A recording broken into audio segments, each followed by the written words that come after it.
Okay, class, lecture number 18.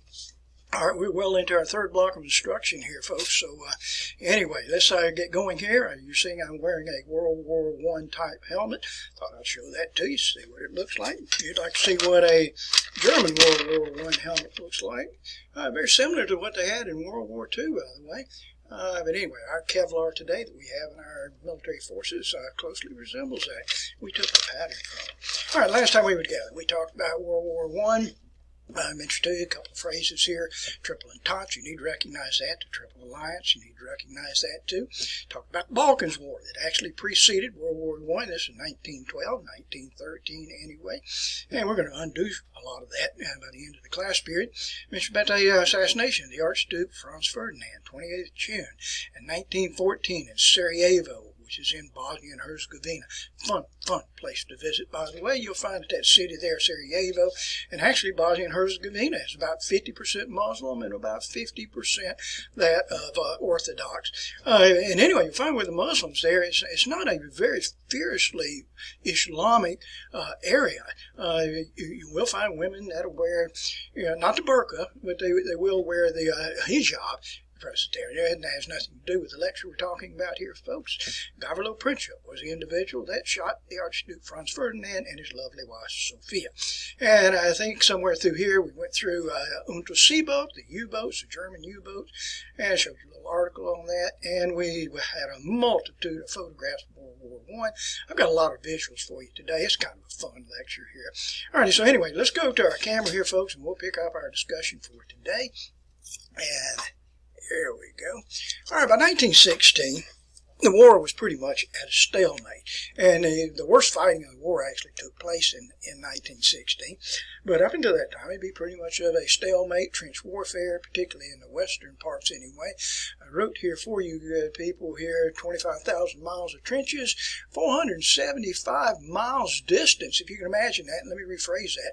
It's 475 miles, and that will be from Switzerland all the way up to where the Netherlands is present. But in that 475 miles, you have 25,000 miles of trenches.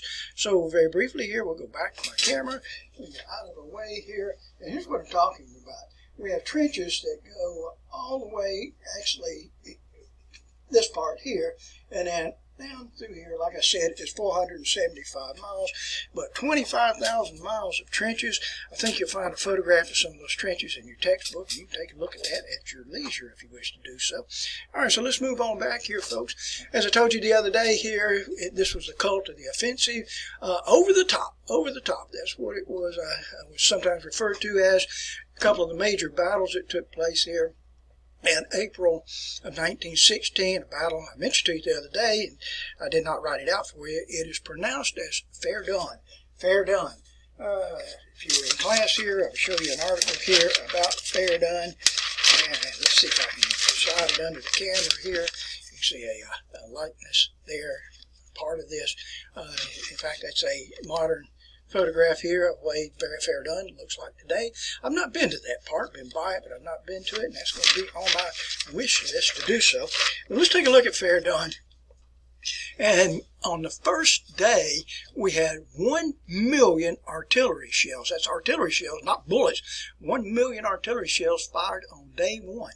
In the course of this campaign that lasted several months, there were 32 million artillery rounds that were fired, and that's in both directions here, on a small battlefield. This worked out here, my friends, to 1,500 artillery shells fired for every square meter of earth. So you imagine what you're standing on right now is about a half a square meter. So if you're standing on the ground anyway. So you think about this, 1,500 shells fired for every square meter. That's double the foot space that you have between you. That is absolutely unbelievable here. And no clear winner with this. So to relieve the pressure in the battle here at Verdun, for the French, the British initiated a second campaign. And this campaign, which will take place in the summer, if you will, of 1916, and it's called the Battle of the Somme. The Battle of the Somme. If you visit there today, And I'm just going to show you a photograph. And I have not been there likewise. But if you visit there today, you can see some of the old trenches that are present there. They're calling it here battle scars. And anyway, I'd like to do that. And when I do Verdun, I will also go over and do the Somme. I lived in Germany, as I've told you many times, for a couple of years. Spent a lot of time in France, but for whatever reason, at that time I was a biologist and just didn't have reason or interest, to go by the battlefield at Verdun or at Somme. All right, now take a look at the casualties here in this campaign that lasted just a few months here. We had 1,100,000 casualties, and that's for all sides there. To break it down for you here, Great Britain had 400,000 casualties, France had 200,000 casualties, Germany had 500,000 casualties, Great Britain lost 60,000 casualties day one. Day one, 60,000 casualties with 20,000 combat deaths on the first day of the battle. At the end of the campaign, the Allies, I'm talking about Great Britain and France, the United States is not in this. We're not in the war at this point here. But at the end of the campaign, Great Britain and France had advanced 7 miles. 7 miles. That's what we sacrificed. 1,100,000 casualties for an advancement of 7 miles. That's 600,000 for the Allies there. All right, it's just unbelievable. All right, I've already told you about the Untersee boats, the U-boats. I didn't write it out for you. Just a refresher here. We had the Lusitania, which was sunk by Untersee boat Swansea, U-boat number 20, 1,198 people died. That's what they think anyway. The numbers differ a little bit. 128 Americans. Some authorities will tell you 123. Some authorities will tell you 132. But who really cares? All right, on we go here, folks. I think I mentioned to you the other day that on the 6th of April 1970, the United States declared war on Germany. This follows several events here, the Zimmerman telegram, which I did not go into for this class. We do in the U.S. history class. Also, we had 3 American ships that were sunk by German U-boats. Okay, so the American Expeditionary Force was formed. I told you that the other day. Abbreviated the AEF.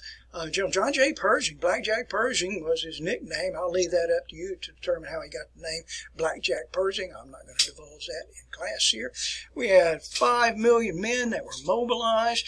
That was about 3 million that were that enlisted, and about 2 million that drafted here.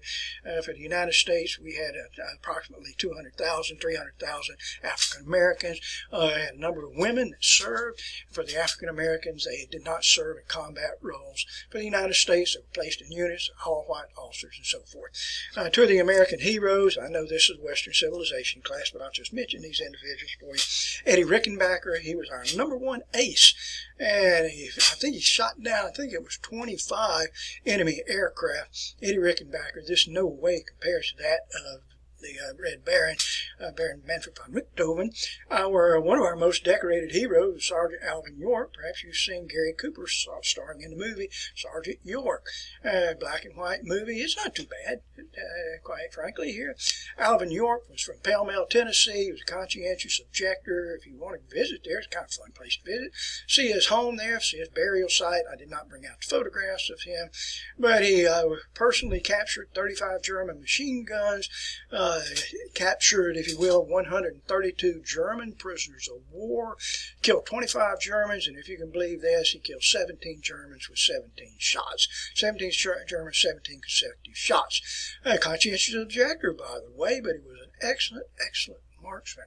And when somebody asks you about that, how in the world can you be such a good marksman that you can kill 17 Germans and 17 shots, consecutive shots? His response was, back in Pell Mell, Tennessee, I hunt turkey with a rifle by shooting their heads off.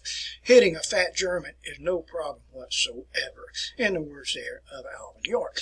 All right, so we'll move right along here, folks, my friends, and I didn't write this out for you for the Americans. When we finally make our way into France in 1917, we only fought for 7 months in France, and for the Americans, we participated as individual units, not fighting with the French, directly under the French, not directly, if you will, under the British too. But we engaged in such battles. I did not write these out for you here, but we engaged in such battles as Belleau Wood, Chateau Thierry, the Second Battle of the Marne, and the Meuse-Argonne offensive that took place on 26th September until the 11th of November. And I'll write that out for you in just a little bit down the slide. Okay, so let's take a look at a little bit different section here. Queen Victoria. Queen Victoria is the Queen of England. I like her. People called her Vicky, by the way. She served as queen. Can you imagine this? She served as queen for 64 years. 64 years from 1937 to 1901. And she had, her heirs were 9 crowned heads. In other words, they were kings or queens, but it was a very, very prominent family. And her grandson was King George V. Now, King George V was later, during the war, King George V was the King of England. She also had another grandson who was Wilhelm II. He's the Kaiser of Germany. Kaiser Bill is what we referred to him as. That was a grandson. She had a nephew, and his nephew was Tsar Nicholas II. Nicholas II, or as I wrote it here, Nikolai II. He is the Tsar of Russia, and his wife is Alexandra. She actually was born in Germany, and Alexandra was a granddaughter of Queen Victoria, of Vicky. So if you look at the principal leaders, the King of England is King George. The Kaiser, leader of Germany, is William II. And we have cousin Nikki here, that is the Tsar of Russia. So all of these leaders in these countries, to include the wife of Nicholas II, they're all related to each other. Now, I know I deal in simple ways here, my friends, but don't you think, just take the leaders, take the cousins, and let them go out in the backyard and just beat each other to death, rather than taking all these millions and millions of people and getting them involved in this carnage of World War I. I don't understand that. Okay, so back we go here, and let's continue here with Tsar Nicholas II. Now, Tsar Nicholas II was not the leader of Alexander III, not that type of leader. We talked about him earlier. He was a practitioner of Russification, stern repression, a small individual, as a matter of fact. He had this family with his wife, Alexandra. She was born in Darmstadt, Germany, and they had these 5 children. You can't have a Russian family without having an Olga, you know that.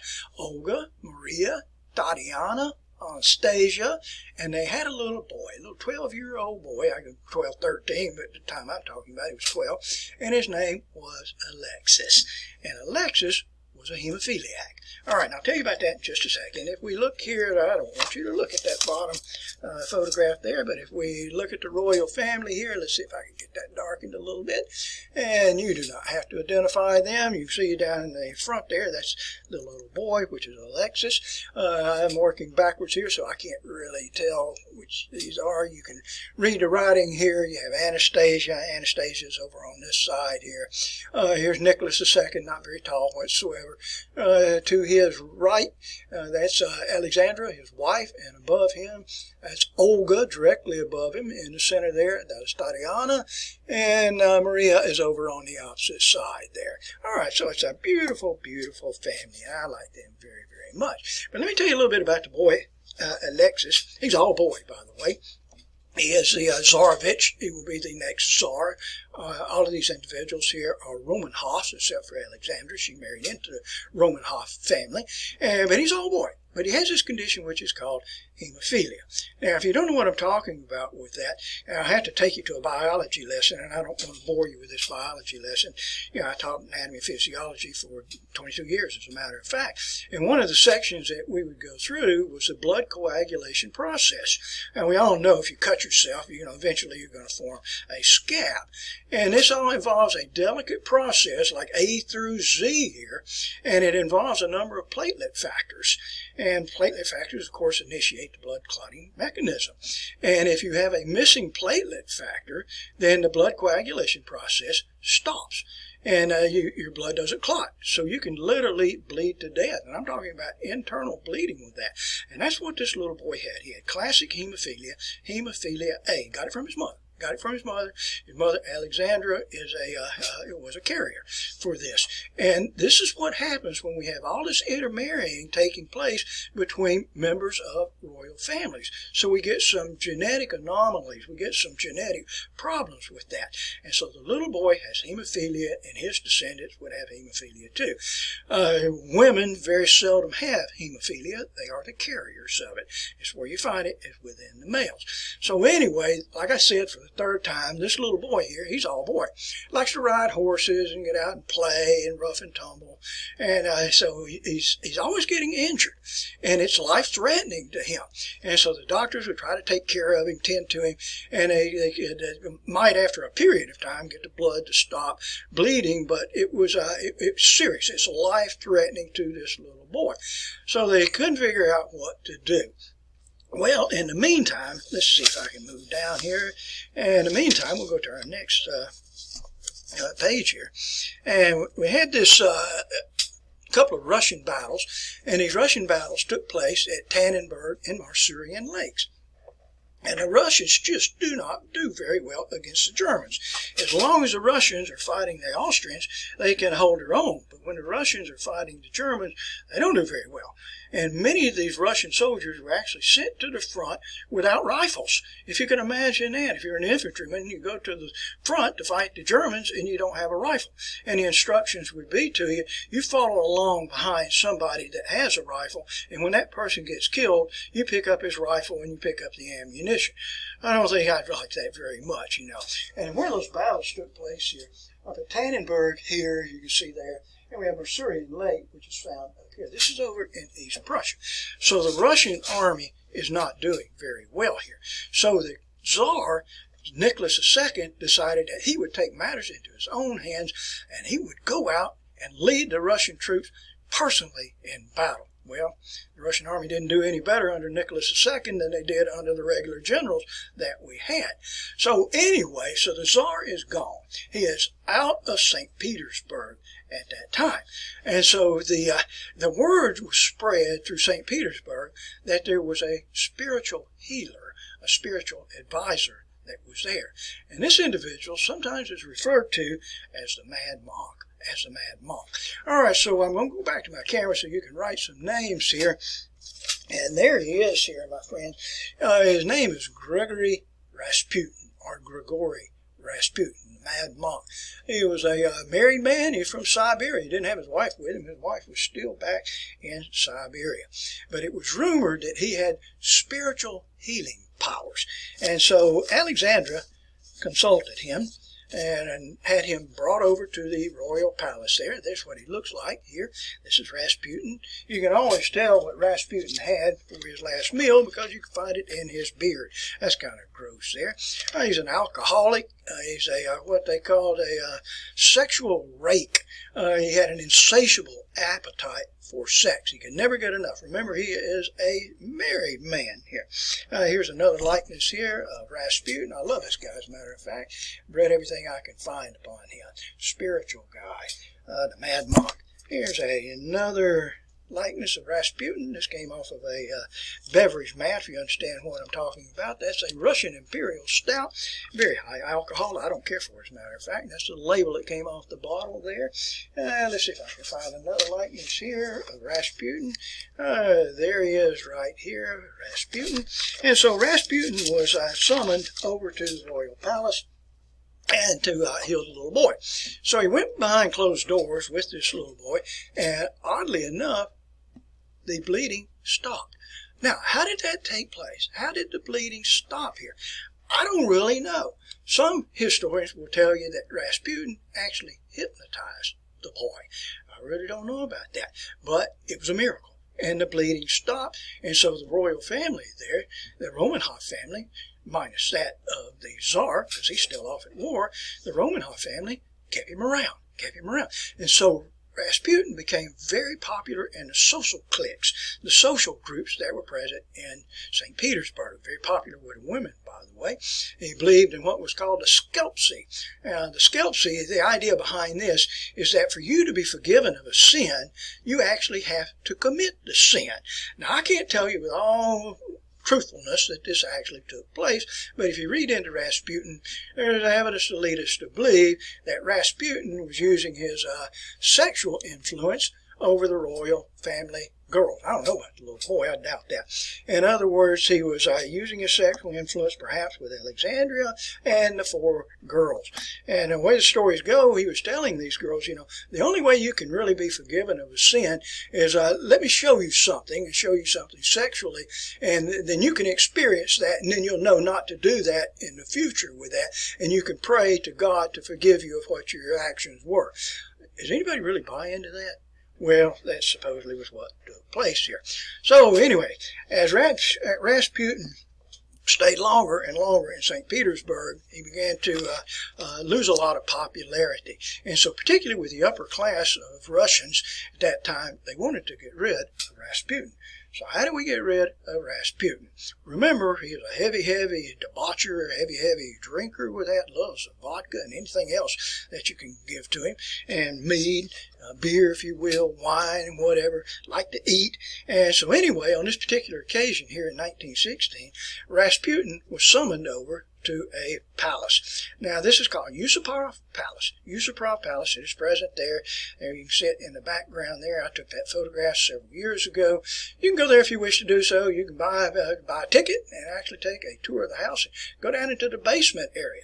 So let me tell you what's going to happen here. So Rasputin was present over there down in the party area, down in the basement area at Yusupov Palace, and the individual that owned the house, owned the palace, named Felix Yusupov. And so Yusupov and a number of his friends, or 5 or 6 of them, to include a doctor, laid in place a plan to take the life of Rasputin. So they set him down, and they brought in all these pastries, and these pastries had been poisoned, and had all this wine for him, and the wine had been poisoned. And here was Rasputin, he's sitting there, and he eats all these pastries, all these cakes and everything. He drinks all the wine. More, bring me more. And they were bringing out more pastries that were poisoned and more wine that was poisoned, and it had no effect on him whatsoever. So Yusupov and a couple of the other guys went in the back, left the room, went into the back, and they said, well, he's just not going to die. We don't know what's the matter with him. The guy just has this insatiable appetite for drinking and for pastries and that sort of thing. And so Yusupov told the others, he said, I've got a pistol, and I'm going to go inside where Rasputin is, and I'm going to shoot him. And so he left that room, went into where Rasputin was. Rasputin was alone, and he told him, he said, Grigory Rasputin, prepare to meet your maker. And Rasputin looked up from the table there and stood up and grabbed a crucifix, grabbed a cross that was suspended around his neck, and he held it up in front of him, such as this. And Yusupov went up to him, and he said, I didn't know what to do. I didn't know whether to aim for his temple or aim for his heart. And he said, I made a decision with shaking, trembling hands that I would aim for his heart. And he fired a bullet, and it went right into the heart of Rasputin. And Rasputin just jumped up, and he collapsed on the floor, collapsed on a bearskin rug, if you will, and he died. Died just like that, clear shot to the heart, and he died. And so Yusupov called in all of his friends. One was a doctor I mentioned earlier, and they went up to Rasputin, felt the pulse, no pulse whatsoever, felt the heartbeat, there was no heartbeat whatsoever, and he was pronounced dead. So the other conspirators with Yusupov went into another room, and they drank vodka, I'm sure, because you never see Russians that don't drink vodka, and they partied away for a couple of hours. And then Yusupov decided, you know something? I'm not sure if he's really dead. He said, I want to go down and check him again. And so he went down, and there was Rasputin, unmoved, lying there on the bearskin rug, and with his eyes closed. And Yusupov went up to him, and he was staring down at him, like almost eye to eye. And as he bent over eye to eye, suddenly the left eye of Rasputin fluttered open. And then the right eye floated open.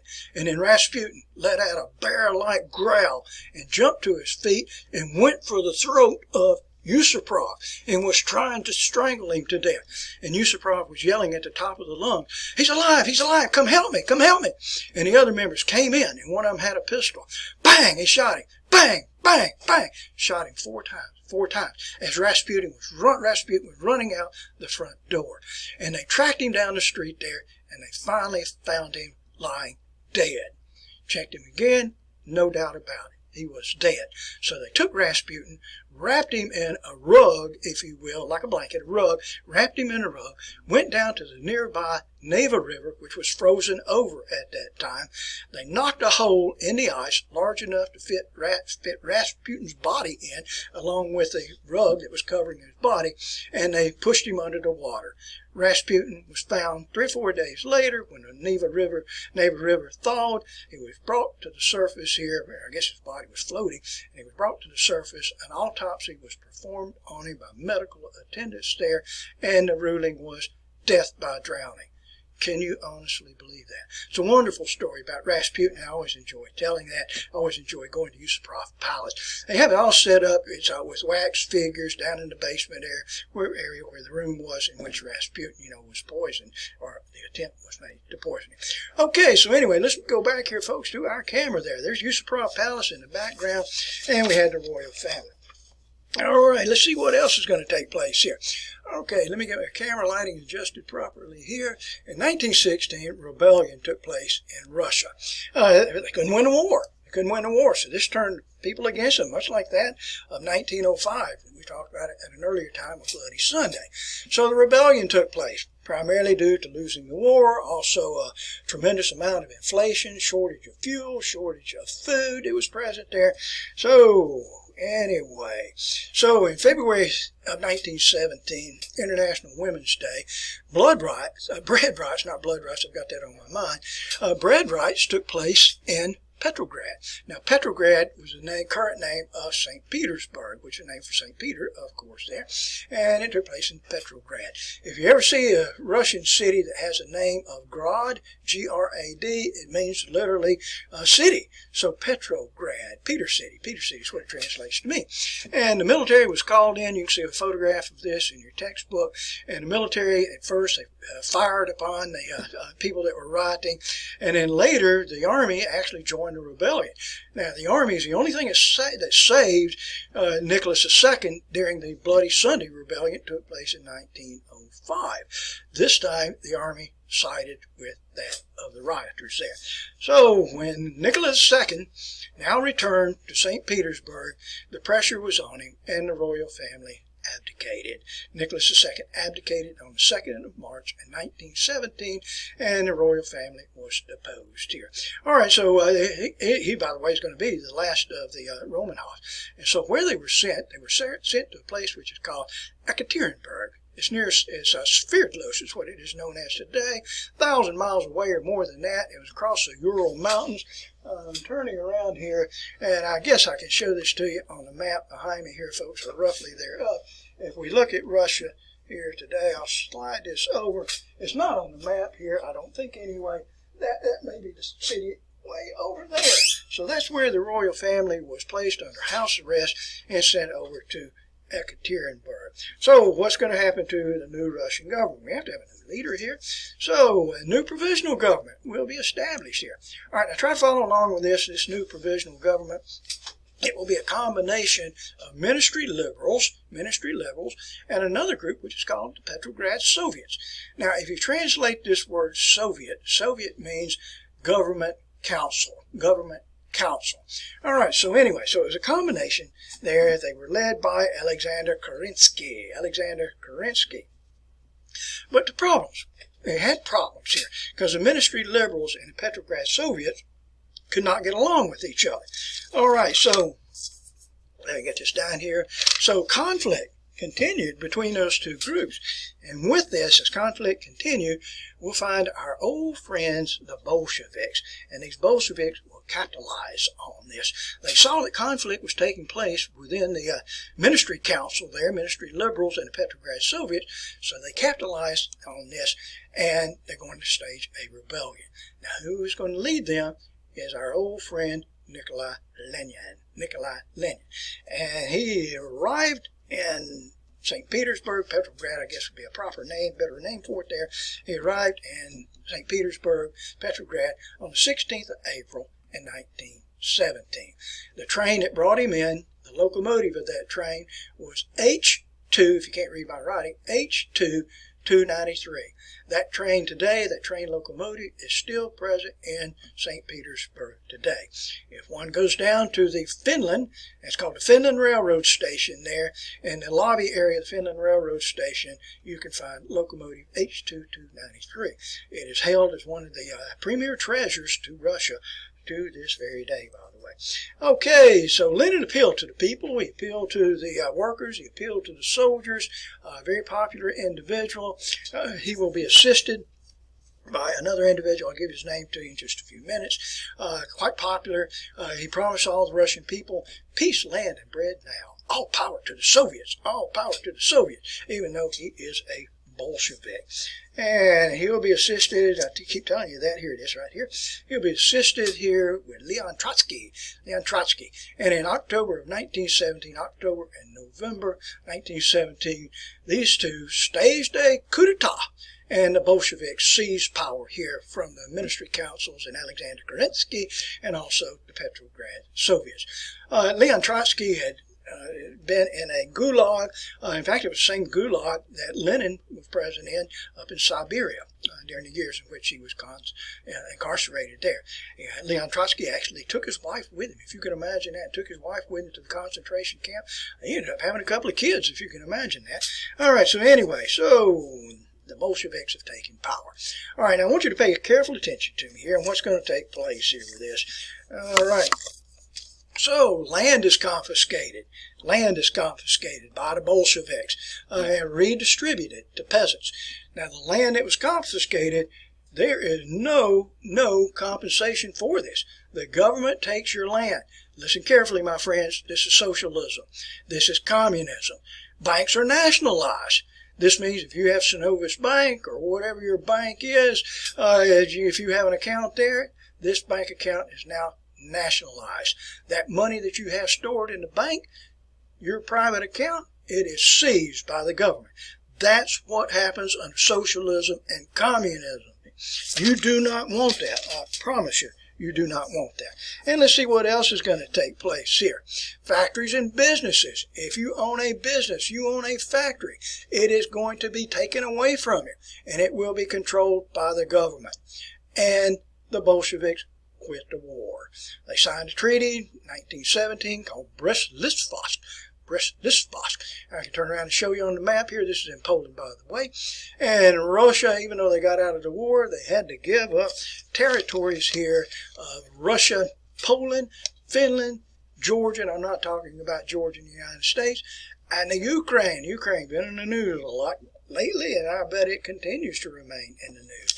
Okay, folks, let's move on to another area. And I want to address an area here away from Russia, which is called Ireland. And we've talked about it before. And in 1916, Ireland had been promised independence, or at least self-rule, from Great Britain. But when the war broke out, Great Britain backed out. They reneged on this. So on Easter Sunday in 1916, Irish people staged a rebellion, particularly in the areas of Dublin. Dublin's in the Republic of Ireland. And they staged this rebellion. I think there's a photograph of this in your textbook. And anyway, the rebellion was not successful with that, you know. And it would take a few more years. And after the war, 1921, we finally have created the Irish Free State. Irish Free State. Good movies out there about this. In 1945, Ireland, this is in the Republic of Ireland, was established here. That's in the southern parts of Ireland, and that's where it exists today, in 1945 till today here. In the northern parts of Ireland, we have the what it is referred to as just particularly Northern Ireland. We have the province of Ulster, the province of Ulster, are the seven northernmost provinces there. And they're still loyal to Great Britain. Okay, so let's move on to another topic here. Woodrow Wilson is President of the United States, and Woodrow Wilson was a pacifist at first, and then later was somewhat enthusiastic for the war. But Woodrow Wilson developed in January of 1918 anyway, developed his 14 points. Now, 8 of these points dealt with readjusting, I put here adjusting, but readjusting post-war territorial boundaries. This means that after the war, we're going to adjust territorial boundaries for some of these empires that we had. 5 of the points dealt with freedom of the seas, open treaties here, arms reductions, everybody on board with arms reduction. And his most innovative part here was to create an international peacekeeping organization where never, ever, ever again would there be war. And this was referred to as the League of Nations. That was the League of Nations. Okay, so shall we move right along? All right, let's see here. I want to go back to the war momentarily. We had the Meuse-Argonne offensive. I did not write it out for you folks previously, but I've talked about it on a couple of occasions here. It is pronounced Meuse. This is in France, so it's not Meuse, as it would be in German. Meuse-Argonne offensive. Argonne is a forest there. Lasted 26 September, 11 November 1946. Over 1 million American soldiers, as part of the American Expeditionary Force, were involved in this campaign. And this is going to tip the scales. It tips the balance into the favor of the Allies. And the Allies ended up cutting the German supply lines. And when they did so, did I write this down here? They cut the German supply lines. Then Germany asked for peace. Now, right prior to this, Bulgaria backed out of the war. Bulgaria, who was on the side of Germany and Austro-Hungary, Bulgaria quit the war on 29th of September in 1918. The Ottoman Empire quit the war. That's a supporter here, allied with Germany and Austro-Hungary, quit the war in October of 1918. Austria-Hungary quit the war in October 1918 likewise. So it's Germany on its own now. It's Germany on its own. And Germany has now had its supply lines cut. All right. On the 9th of November, the Kaiser Wilhelm I, abdicated. He was whisked away, sped off, if you will, to the Netherlands. The Netherlands is a neutral country, and that's where he would take refuge here. So Germany is leaderless, practically, anyway. So let's take ourselves to November the 11th in 1918, 5 o'clock in the morning. 5 o'clock in the morning in the Compagnie Forest. If you can imagine an area, I don't want to go back to my camera right here of the map here, folks, but imagine an area which is north of Paris. I've been by there, never really stopped at this exact spot where this transaction is going to take place. And I don't want to go back to my camera. And here at 5 o'clock in the morning, a couple of German delegates met with some Allied leaders, to include that of Marshal Ferdinand Foch. Now look at the name there, Ferdinand Foch. He is the commander of all the Allied forces. He's French, by the way. He is French. Where I showed you at an earlier time a photograph of Napoleon's tomb. For Ferdinand Foch, his tomb is right next to Napoleon's. Not as large, but it's right next to it there. In the Palace of the Invalides in Paris itself. So if you see the name F-O-C-H, it is pronounced Foch, like F-O-S-H here. And what they agreed upon is that 6 hours later, peace would take place here. So if we add 6 hours to 5 o'clock in the morning, what do we get? 11 o'clock in the morning.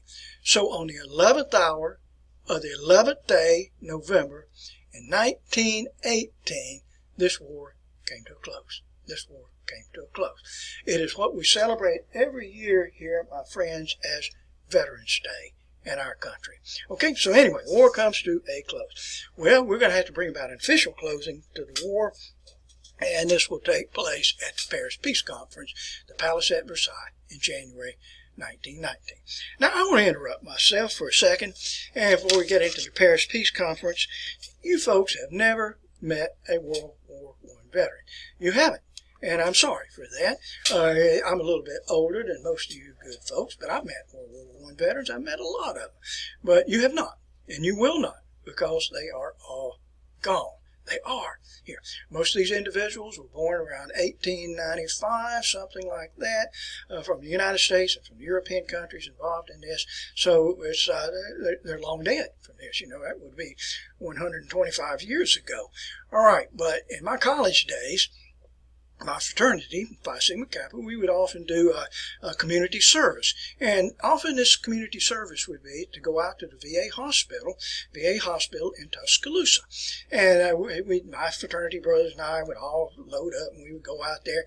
And the only thing we would do is just sit down with these old veterans, World War I veterans, that were in the VA hospital that was present there. And we would just talk to them. We would talk to them, and they were quite eccentric, many of them quite eccentric individuals here. I can remember a case in point, this one guy that would always carry a dead fish in his pocket. I don't know why he would do that, but he would carry a fish in his pocket. But we would always just sit down and just talk to these old boys and keep them entertained. They would entertain us more than we would entertain them, and it brings back memories. Whenever I go out to the VA hospital in Tuscaloosa, I often think about that, you know. But they're all gone. But anyway, I want to share a couple of names with you, and by the way, I'm not going to go back to me. And by the way, World War II veterans are the same way here. We are losing many World War II veterans every day that we wake up. Now, I want you to take this as a part of your life to introduce yourself to a World War II veteran. You need to do this because in the next couple of years, they're all going to be gone. They will be gone because all these World War II veterans now, they're around 100 years old. 100 years old. But I should say Great Britain, let's get this where you can see this, Great Britain's last World War I veteran was Harry Patch. Now, Harry Patch sometimes is recognized as the last fighting Tommy, and he died on the 25th of July, 2009 at 111 years of age. Here's a book here that deals with Harry Patch here, the last fighting Tommy, and you see it going over the top there too. Here's one of the last photographs of Harry Patch here. Anyway, a real hero. Now for the United States, our last World War I veteran was Frank Buckles. Frank Woodruff Buckles. Frank Woodruff Buckles died on 27th of February 2011 at age 110. And here's a likeness here of the last doughboy. This is the last American soldier from World War I. Ironically, after the war was over, he ended up over in the Pacific in Japan, not a part of the army, and he was captured by the Japanese. Can you believe that? You know, so he had World War I, and then World War II. He's not a soldier in World War II. All right, now I want to share something else with you, and this is one of my very prized possessions. Let's see if I can let you see this. And this is an autographed copy, by the way. You can see the autograph down at the bottom if you look carefully with that. But that's an autographed photograph, an original autographed photograph from Frank Buckles. That's in my possession here. I don't keep it out on display. I did have it displayed for many years, but the signature began to fade a little bit, so now I keep it closed and where no light can get to it whatsoever. But that is Frank Buckles. The last British, and actually the last World War I veteran is that of Margaret Green. She is British, female obviously here, and she was a cook in a mess hall, and she died on the 7th of February 2012 at the age of 110. They're all gone. They are all gone. All right, so let's move on, and I want to go back to our Paris Peace Conference. Where did I leave this? And down here. Okay, so the Paris Peace Conference, obviously, is going to take place in Paris, but when I ask you specifically where did it take place, it took place at the Palace of Versailles. Present there with the Big Four. The Big Four. And I want you to recognize these individuals. I ran out of space here, so we'll go to 2 slides here. But the Big Four consisted of David Lloyd George. He is the Prime Minister of Great Britain. Woodrow Wilson, the President of the United States. I don't know why Woodrow Wilson was there. You ordinarily leave this sort of thing to the Secretary of State, don't you? But Woodrow Wilson left his position as President of the United States, still kept the title, but he was gone for 4 months. Vittorio Orlando from Italy. And we also have one of my favorites here. My favorite of all of those individuals is that of George Clemenceau. George Clemenceau. So I'll share a likeness here of those individuals. And over on this side right here, this is David Lloyd George. The shorter man right here is from Italy, Vittorio Orlando. Bushy mustache, white mustache right here is George Clemenceau. And here is a tall, lanky Woodrow Wilson. Not one of my favorite individuals, by the way. But I do like this guy right here, George Clemenceau. Actually taught in the United States for a while during his life, younger life anyway. No friends in the United States, by the way. He made statements here. These are big four. He made statements there like, God gave us the 10 Commandments, and we broke them. Woodrow Wilson gives us the 14 points. Lesson taken. We will break those too here. America is the only nation in history that has gone directly from barbarism to degeneration and never passed through the stage of civilization. That's George Clemenceau. So we have these individuals here, the big four, that will meet in the Palace at Versailles, in the Hall of Mirrors, as a matter of fact. Did I write that out for you? I did not do that. And they met in the Hall of Mirrors. When Woodrow Wilson arrived in France, he was hailed as the savior of humanity. 2 million people flocked to the streets of Paris itself, trying to get a glimpse of the savior of humanity, Woodrow Wilson. Viva Wilson! Viva Wilson! Was what they would often chant there. You can see a photograph of that in your textbook here. And Woodrow Wilson tried to press his 14 points upon the other individuals.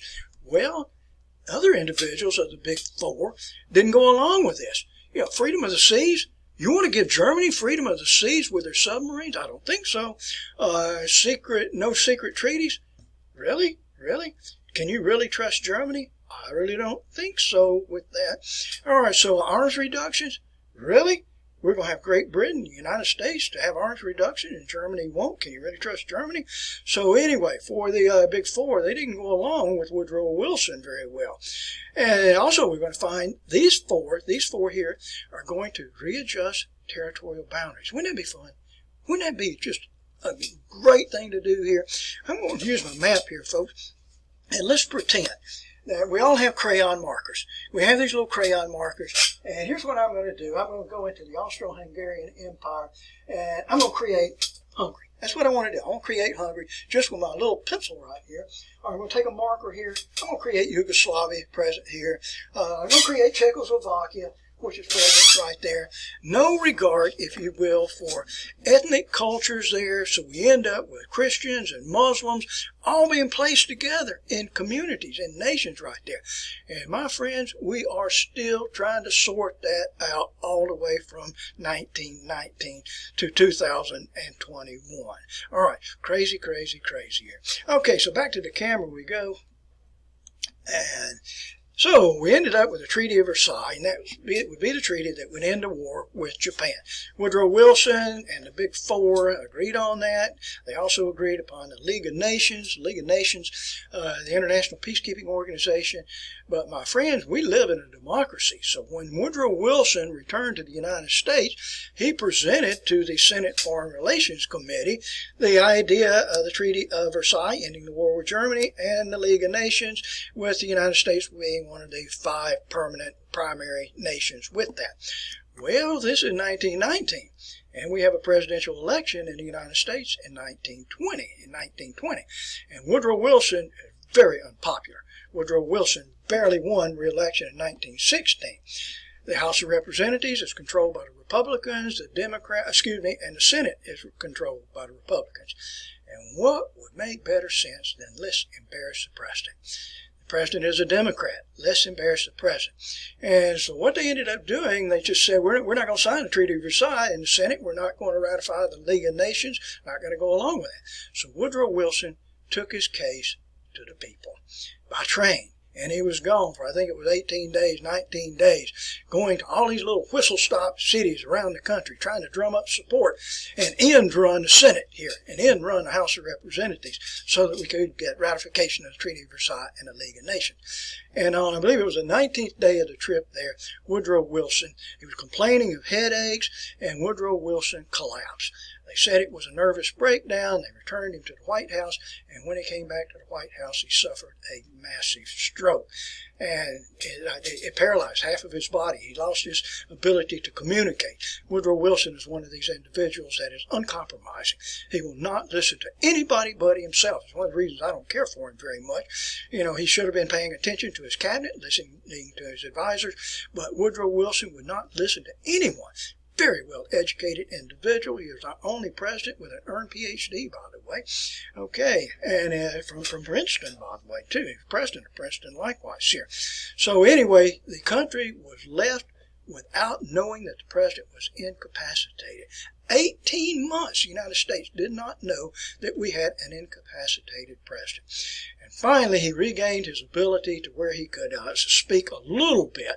And by this time, the Senate Foreign Relations Committee had 50 amendments attached to the Treaty of Versailles and the League of Nations. Woodrow Wilson would not agree to a single one. So what happens, bottom line?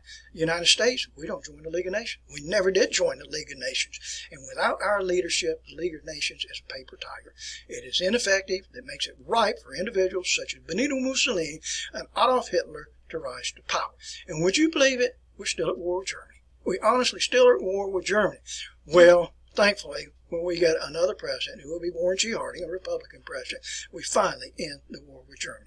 Politics is a nasty, nasty thing here, my friend. Okay, so let's move on for a few seconds here, and let's see what we have here. All right, I'll go through this quite quickly here. Under the Treaty of Versailles, Germany will have to give up the area of the Alsace and the Lorraine. Germany gets over the French side. Germany will give up Schleswig to Denmark. Germany turns over control of the Saar region to France. That's where the coal mines are present there. Germany had to surrender all submarines, all U-boats. Their navy was reduced to the size of 6 small battleships, 6 light cruisers, 6 destroyers, 12 torpedo boats. This is a powerful, powerful nation to be humiliated like this. Germany was stripped of its air force, and its army will be limited to 100,000 individuals, and Germany will face $33 billion in war reparations. Woodrow Wilson was against that here. Okay, so let's move on for a couple of seconds here because I want to finish this section. No, I'll tell you what I'll do. I think I will stop right here. This will take me about 5 minutes, and we're at a good stopping point. Okay, here, friends, we're right into our third block of instruction. As a matter of fact, when we come back, we'll have lecture number 19. We're going to end World War I, and then we're going to see what happens in Russia as we go back to Russia. Okay, thank you for your attendance.